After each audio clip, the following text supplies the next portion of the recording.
Hi everybody, this is Kevin and welcome back to another manga review. And once again we're going to be taking a look at Fairy Tail with Volume 11 from Hiro Mashima, which sees the continuation of the Tower of Heaven arc. And again follows a character's backstory, this time Urza's, because well in the past we had Gray with the Galuna Island arc, we most recently had Lucy with the Phantom Lord and Loki arc, and now we're delving into Urza's backstory and her upbringings with the Tower of Heaven arc. And she was actually kidnapped by her former comrades who all grew up on the Tower of Heaven as slaves. And we learned that Jalal is the one pulling the strings, and he was the one who was closest with Urza when they were all slaves working to build the tower. But he had been infected by Zeref's spirit and sort of turned evil. So it ended with the last page being Urza saying that she wants to go take on Jalal and essentially free him from his evil ways. So let's jump right into this. I gotta say too, so the heroes who are going to rescue Urza, of course, we have Natsu, we have Gray, Lucy, and actually Happy was kidnapped by Miliana, the half cat, half human wizard. And Juvia is now tagging along because, well, she has a thing for Gray. And I gotta say, like, the little bit of Juvia I've seen so far, I gotta say, she's probably the best waifu, in my opinion. I mean, just look at her. She's just the cutest. What do you guys think? Let me know your best fairy tale waifu in the comments down below. But anyway, it cuts over here to the Magic Council, and the Magic Council is contemplating whether or not they should use the Satellite Square Etherion to destroy the Tower of Heaven, or as they call it, the R system, otherwise known as the Revive system. And the Etherion Satellite Square, or Etherion Cannon as they've also called it, is the last resort that they have to defeating magical foes. And a lot of people are against it, but some of them are voting for it. The one against it is actually Yajima, the one closest with Makarov. And we also learn that Seagrain is Jalal's brother. And as we've seen in other volumes, Seagrain and Ultir appear to be conspiring against the council. So, what the hell's going on? So then Jalal, he has a connection to Seagrain because he knows what's going on here. Because you hear Seagrain says, we only need one more vote. And Jalal says, only one more vote, No, just talking to myself. Only one more until the game is over. So could it be that Jalal actually wants them to use the Etherion Cannon? I don't know, man. It's getting pretty crazy. So Urza says we need to go defeat Jalal. And obviously mentions that he was infected by Zeref. And Lucy remembers, well, the Book of Zeref. We've heard that name before. He's the evil black demon who created Lullaby and also Deliora. And Gray's like, fuck Deliora, he killed everyone I love. So they put two and two together and say that, well, with the R system, it's Jalal's idea that they're going to revive Zeref. Although, if I got it right, Zeref's inside Jalal, his spirit anyway. So Sho makes his way here and is telling his side of the story of how Jalal said that Urza escaped on the last boat, leaving them all behind, when in all actuality it was Jalal who sent Urza on her way and said never come back, and he was going to keep Sho, Simon, Miliana, and what the hell's the other guy's name? Wally behind to, build the tower. And then Simon makes his way here. He seems to be the toughest of the bunch. And he says, I never intended to kill anyone. I just knocked you out to fool all the others. I believed you from the very start, Urza, and I continue to believe you for these 8 years. So Simon embraces Urza. They hug. And it appears he's a double agent who's been sort of watching Jalal's schemes and sort of planned for this, for Urza to come back and defeat Jalal once and for all. And he says, the strongest wizards have finally gathered here. We can finally end Jalal. Let's fight him. So in the midst of all this, they're all here. Well, yeah, they're all here except Natsu. And Simon mentions that. Where's the salamander? And Natsu's looking for Happy and makes his way to the cat room. Puts this thing on his head. Oh, this is kind of fun. And Miliana shows up. Well, before that, Wally shows up and says, I'm going to kill you, boy. And he starts pretending to be a cat. And he's ready to shoot him. And then, like I said, Miliana shows up.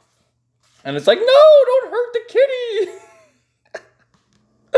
And she's like, see? He's a kitty. Because he starts meowing. He's like, yeah, meow. And Miliana won't have it. But then it turns out she figures out that it's really Natsu. And she says, "Oh, he's not a real cat. Take care of him." And then Happy comes to rescue Natsu. And, it's just a funny scene going on here. And, Natsu defeats Wally. And you see Jalal here at the chessboard. And he knocks Wally out. And is like, "Oh, he was defeated so quickly." And then this dude shows up. He's like the underling of Jalal. He does a transformation. And two others show up. There's three of them. And he says, "The Assassin's Guild, Death Head Caucus Special Guerrilla Squad, Trinity Raven. It's time to put you into play." And look at these characters. My goodness. So you have this dude, Vildalis Taka. You have this owl guy who goes, "Hoo-hoo!" Fukaru. And then the leader, Ikaruga. "Love and life are doomed to fail. This evening we celebrate." So these guys look pretty tough. And they're going out there to do Jalal's bidding. And what happens here is Jalal starts speaking to them. This is like, I guess he doesn't really have telepathic powers, but he's able to summon these mouths that they can all hear. And he mentions the fact that Trinity Raven here, and he says, "Let us begin heaven's game." These guys all look pretty tough, so I don't know how they're going to do it. But, well, our heroes will prevail, of course, as they always do. So, these pages are starting to stick together. So what happens is Sho, knowing that Jalal is so powerful, decides to put Urza into a card to protect her, despite Urza being more powerful than all of them in the room right now. Arguably, maybe Natsu's stronger than her. But with what we've seen so far, Urza, to her full potential, is the most powerful. And Sho puts her in a card. And Natsu's making his way to try and fight Jalal right away, but Fukaru actually shows up, and he says, "I am the Justice Knight, Fukaru, hoo-hoo!" Natsu just oblivious to everything. A bird? A bird just said something about justice? What's going on? And Simon says, "Don't even try to fight him. He's too powerful." So he uses his dark powers, his dark magic, which we saw in the last volume. That's how he made the casino all dark to kidnap Urza and all them. And, owls can see at night. They come out at night, don't they? So he's able to see him, and he uses the justice, hoo-hoo-hoo, and he blasts Simon right out of the room. And it's time for a one-on-one match between Fukaru and Natsu. So as they're going to have their fight, like this dude, he's got like missiles on his backpack. What the hell is his deal? He's got the jetpack. He's an owl that needs a jetpack. Like, why does he need all that stuff? So he starts battling. And he knocks Simon off the chessboard. And he says, "You're so pitiful, Simon. You're out of the game just as it's beginning. Next, it's Fukaru versus Natsu Dragneel. I would have liked to have Natsu come and face me. But it looks like he won't have the chance." What makes you say that? So then we have, Gray went his own way. And you have Juvia and Lucy together. And Juvia's like, "Oh, it's my rival in love. Where's my Gray-sama?" And Vidaldis shows up here. He's like this heavy metal rocker. And he starts battling them with his heavy metal music. And he's got his hair. And he's like talking about his shampoo. It's like, what the hell is this guy's problem? So Juvia tries to trap him in the water. And he's like, "Oh, my hair." It's like the guy from Yu-Gi-Oh! "Attention, duelist, my hair is attacking you." And he starts playing a melody here where he overtakes Juvia and turns her into like this, goth girl. She's got the Trinity Raven tattoo there. And he's basically turned Juvia against Lucy. And then Jalal here, like, they haven't even fought yet. And he knocks the Celestial Magic Girl, that's Lucy, knocks her off the chessboard, but they haven't even fought yet. I mean, yeah, Juvia's probably more powerful than her now that she's been powered up by this dude, but let's see how it unfolds. So they start attacking. And Juvia says, we need to have even something more revealing. That huge bust is wasted on you." So Juvia does, what she does and rips Lucy's shirt off. Then she ties up a little thing to cover her boobs and using all her water magic and everything. And as she's using the water magic, she can actually talk to Juvia through that. And Juvia's spirit is saying, "Juvia doesn't want to hurt her friends. Perhaps it is impertinent for Juvia to call you a friend at this point." And they have like this thing of how Juvia likes Fairy Tail now. She's interactive with everyone, and it's a home for her, unlike Phantom Lord. and it's bringing her true happiness. So through all this, through the power of friendship, I know that's the trope that everyone criticizes, but through all that, Lucy talks some sense into her, and actually because Juvia is made of water, she summons Aquarius. And Aquarius, being a very powerful spirit of hers, comes out there and starts attacking. But Aquarius doesn't really like Lucy. We've seen that in the past, and she's flipping out, "Shut up, you noisy, chattering little girls!" And she floods the whole room. And actually, Juvia and Lucy lock hands here, and they use what's known as a unison raid. And as they're doing this, Jalal's looking on, and you see his eyes open for the first time. He says, "What? This kind of magic power? Those little girls are doing a magic fusion? No, wait a second, what's with the water?" And they use what's known as a unison raid, and that's when two wizards with different abilities are able to use their abilities together for an even more powerful attack. Great shot there of the two of them, right? So they defeat them, and you get this cute little scene of them hugging. "We did it! Juvia's back to normal! Yay!" And then Aquarius is yelling at her, "What's next? Summoning from the toilet water? If you do, you're dead!" Poor Lucy. So Juvia's so happy now that she's friends with Lucy, that she's so happy that she's crying. And Seagrain, again, pleading with the Magic Council, is saying that, they're going to revive Zareth. We gotta use the canon whether we like it or not. And you see once he mentions the name Zareth, all the council members just look on like, "What? What do you mean Zareth? What do you mean?" So again, it comes back to Natsu fighting with Fukuru, and they're pretty evenly matched. And until he fires this missile at him, and Natsu's motion sickness kicks in because he's traveling. Like, how is it when he's flying in the air without this, he's fine, but then he's strapped to a missile and he's about to puke? I mean, Natsu, what's going to happen? Oh no, he's just motion sickness. And he's telling that to Simon, and Simon's like, "What do you mean he's got motion sickness? I thought he's the most powerful of all." So then Fukuru does his capture, hoo-hoo, and actually eats Natsu. And he mentions that's one of his other powers. Whoever he defeats and then consumes, he will take on their magic powers. So he gets fire magic himself. He's able to use Natsu's fire. And you see his hair there. He has Natsu's pink hair on his head. So, at this point, Seagrain finally convinces them to use the Etherion cannon. And then Jalal says, "Urza, you've lost your best piece." That's Natsu getting eaten by Fukuru. "Now what will you do? There's no time left. The light will fall very soon." Uh-oh. So then, again, I've mentioned in the past, I really like these cute little flashback scenes of all the kids being younger. And here they are. What was it? I think they mentioned 7 or 8 years ago is when Urza joined the guild. And here's young Gray and Kana. And Kana's saying, "Put some clothes on, Gray." And then this little girl comes in all battered and bruised. Urza, after her battle escaping the Tower of Heaven. And they're all looking at her like, this is the place that Grandpa Rob talked about. That's the guy who took the final blow for Urza, unlocking her magical power. And then it was revealed he had the fairy tale emblem on his back. So this is Gray remembering this when Urza first joined the guild and how he's always respected her since then. And he says, I gotta protect Urza with all my might. So he makes his way to the battle with Fukuro and sees Simon defeated. And Fukuro has Natsu's hairdo. And is like, "Come on, Natsu, you couldn't even defeat this stupid owl. I'll take care of this guy then. Ice make lance." And he uses the fire dragon roar, right? He's got Natsu's powers. But at this point, well, before we get to that, back to the flashback. So it's got Urza sitting by herself, all depressed, because she had a rough upbringing, man. And her best friend, Jalal, just the way he treated her at the end was horrible. And Kana's saying, she's all alone. You should go talk to her. She completely ignored me. So Gray's like, "I'll go talk some sense into her. Hey, you!" And he's looking at her, and she's got that sad look on her face. "Are you listening, Armor Girl?" And I don't know why he does that. He knocks her over. "What are you doing? This is a wizard guild. You don't wear armor in here." "Maybe not, but you better put some clothes on. This isn't a pervert's guild." And they all start laughing at him. "Leave me alone."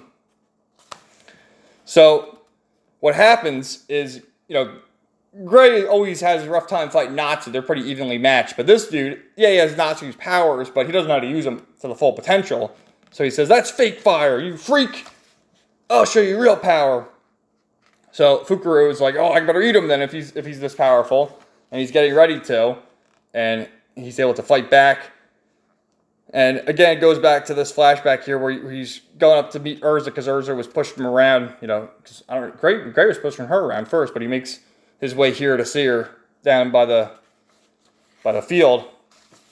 And she's crying. And he's looking at her like, what are you crying? You know, all right, come at me. Because Gray, like I said, he's trying to get his revenge on her because, you know, she pushed him back in the guild, embarrassing him.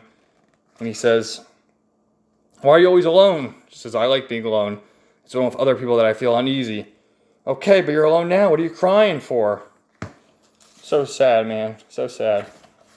Because she hasn't really been able to express herself quite yet.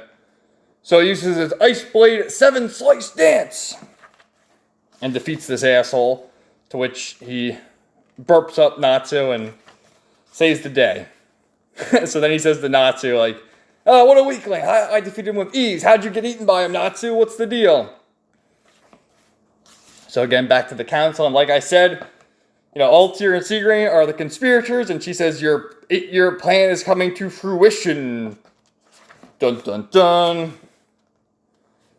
So that's Seagrain right there. For the sake of my ideal, they will never see each other again, right, Seagrain? What the hell's going on here? So Sho he thinks he can defeat Joel all by himself, but obviously that's not possible. And he's got Urza in the card. And then Ikaruga shows up, and she wields a katana. Pretty good matchup for her versus Urza, right? They both have the same weapons in a sort of sense. And she shows up and shows, like, I'll use my card magic, trap her in a card. And she just cuts them all real quick. Cuts him, he's bleeding all over the place. And Urza's like, no, let me out. You're no match. Coughing up blood all over the place. And actually, similar to that, like we saw in the last volume where that dude who was wielding the knife cut the restraints off Lucy in the card. Well, Urza can block the shots from Ikaruga and is actually able to cut herself out of the card, of course. And she's able for her last stand, but with Ikaruga's blade, she's able to cut off Urza's armor. Anytime she equips, her armor gets cut up. So with that, how can Urza defend herself? So she goes into her Heaven's Wheel armor, which really isn't much armor. I mean, that's more of a offensive requip, right? So she tries to use Circle Sword, which is, you know, all those swords at once. Nothing to it. Can't do it. Cuts her armor again. And she puts on the Fire Empress armor. Cuts that. The Purgatory armor. That's the armor that actually blocked the... what the hell was the cannon called? The Jupiter cannon from Phantom Lord. Remember, she blocked that. The Ikaruga's blade is strong enough to break all the armors. At this point, Urza says, screw that, I don't need armor, and she re-equips into this right here, which they don't say what it's called. Did she say? No, she didn't say. She re-equips into this, and this is more of an offense. All her power is placed into those two katanas there, and she forgoes her armor, ready to battle. And again, the sad flashback scene, she says she likes being alone. Okay, you're alone, what are you crying for? Too many of my friends have died right before my eyes. I haven't been able to protect those I consider precious. I'm not crying. I'm always crying. I shut my own heart within armor, and inside I cried. I'm weak. That's why I'm always hiding inside my armor. I wasn't able to take it off. It doesn't matter if my opponent is armored or nude. My blade will cut. I wanted to believe that my armor could protect me, but I was wrong. All my armor actually did was get in the way of what connects one human's heart to another. That's what made being at Fairy Tale has taught me, that it's actually very warm when you shorten the distance between you and the people who you share your life with. A great picture of all her friends in Fairy Tale. Prepare to die! I am no longer fooling myself. I will take everything I have, make it my strength, and strike! Dun dun dun, to be continued. Very good. I love Urza's backstory so far with all the, you know, how she was just tormented as a child growing up as a slave building in this tower. And, you know, that's why she cried. She has such a traumatic past and has difficulty opening up. And that's why she wears the armor, because she's afraid to open up. So, you know, here's some, you know, the questions and answers with Lucy's celestial spirits. They try to rank which ones are the strongest, and you know, Mira says, oh, Plu's the strongest. Yeah, okay. And then another afterword here where Mashima mentions that Trinity Raven was a group he came out with at the last moment because he was initially going to have Cho and Simon and all of them be the secondary antagonists to Jalal, but he said, you know, they're sort of tragic characters, so let's turn them into good guys. And he came out with Trinity Raven, which, where are they? You saw them already in my earlier review. Here they are. You know, Vidalvis, who they've already all been defeated. It's just Ikaruga's left. She's going to fight Urs in the next volume, but they're definitely more formidable and scarier than those other guys. So again, I can't wait to read volume 12. My next video on Fairy Tail will actually be showing off the box set number 2, which collects volumes 12 to, I want to say, 22. So stay tuned for that video, and I can't wait to see what happens next, man. I would imagine it'll be the conclusion of the Tower of Heaven, unless it goes on for another volume. So thank you all for watching, and stay tuned for that video coming soon. Have a great day, everybody.